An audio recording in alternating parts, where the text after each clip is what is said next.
നമസ്കാരം. ബസ് സ്റ്റാൻഡിൽ കറങ്ങി നടക്കുന്നത് ചോദ്യം ചെയ്ത SIയെ +2 വിദ്യാർത്ഥി കഴുത്തിന് പിടിച്ച് നിലത്തടിച്ചു.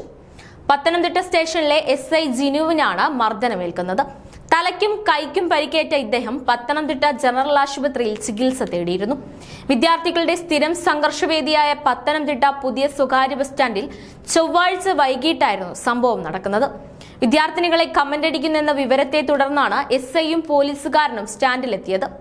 ഈ സമയത്താണ് കറങ്ങി നടക്കുന്ന വിദ്യാർത്ഥിയെ കാണുന്നത്. വീട്ടിൽ പോകാൻ SI പറഞ്ഞപ്പോൾ അദ്ദേഹത്തോട് തട്ടിക്കയറിയ വിദ്യാർത്ഥി ഇത് പറയാൻ താൻ ആരാണെന്ന് ചോദിച്ചു. എങ്കിൽ പിന്നെ സ്റ്റേഷനിലേക്ക് പോകാമെന്ന് പറഞ്ഞ് SI കുട്ടിയെ കയ്യിൽ പിടിച്ച് പോലീസ് ജീപ്പിനരികിലേക്ക് കൊണ്ടുപോയി. ഈ സമയത്താണ് പിന്നിൽ നിന്ന് ആക്രമിച്ചത്. താഴെ വീണ SIയുടെ തലയിൽ കമ്പ് കൊണ്ടടിക്കുകയും ചെയ്തു. പോലീസുകാരന്റെ സഹായത്തോടെ SI പിന്നീട് വിദ്യാർത്ഥിയെ കീഴടക്കി ജീപ്പിൽ കയറ്റി സ്റ്റേഷനിലേക്ക് കൊണ്ടുപോയി. ഇയാൾ ലോക്കപ്പിൽ കിടന്നും ബഹളം വെച്ചു. മാനസിക വെല്ലുവിളിയുണ്ടോ എന്ന് സംശയിക്കുന്നതായി പോലീസ് പറഞ്ഞു. ഇതേ സംഭവത്തിൽ സാമ്യമെന്ന് തോന്നിപ്പിക്കുന്ന പോലീസിനെ ആക്രമിച്ച ശേഷം രക്ഷപ്പെടുന്ന പ്രതിയുടെ CCTV ദൃശ്യങ്ങളടക്കം മാധ്യമങ്ങൾ പുറത്തുവിട്ടിരുന്ന ഒരു വാർത്ത കഴിഞ്ഞ ദിവസം ഉണ്ടായിരുന്നു.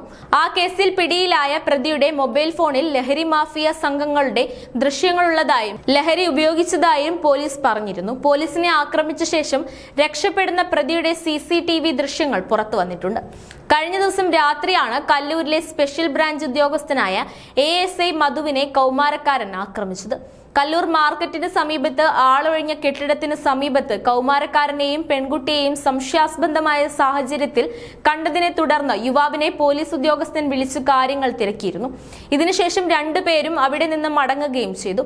പിന്നീട് ഏകദേശം 15 മിനിറ്റിന് ശേഷം ഈ കൗമാരക്കാരൻ തിരികെ വരികയും മെറ്റൽ വസ്തു ഉപയോഗിച്ച് പോലീസ് ഉദ്യോഗസ്ഥന്റെ തലയ്ക്ക് മർദ്ദിക്കുകയും ചെയ്തു. സാരമായി പരിക്കേറ്റ പോലീസ് ഉദ്യോഗസ്ഥന് തലയിലെ മുറിവിൽ 7 സ്റ്റിച്ചുകളുണ്ട്.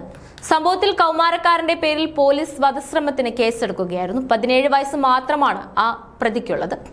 അതിനാൽ ജുവൈനൽ ജസ്റ്റിസ് ആക്ട് പ്രകാരമായിരിക്കും പോലീസ് നടപടികൾ സ്വീകരിക്കുക.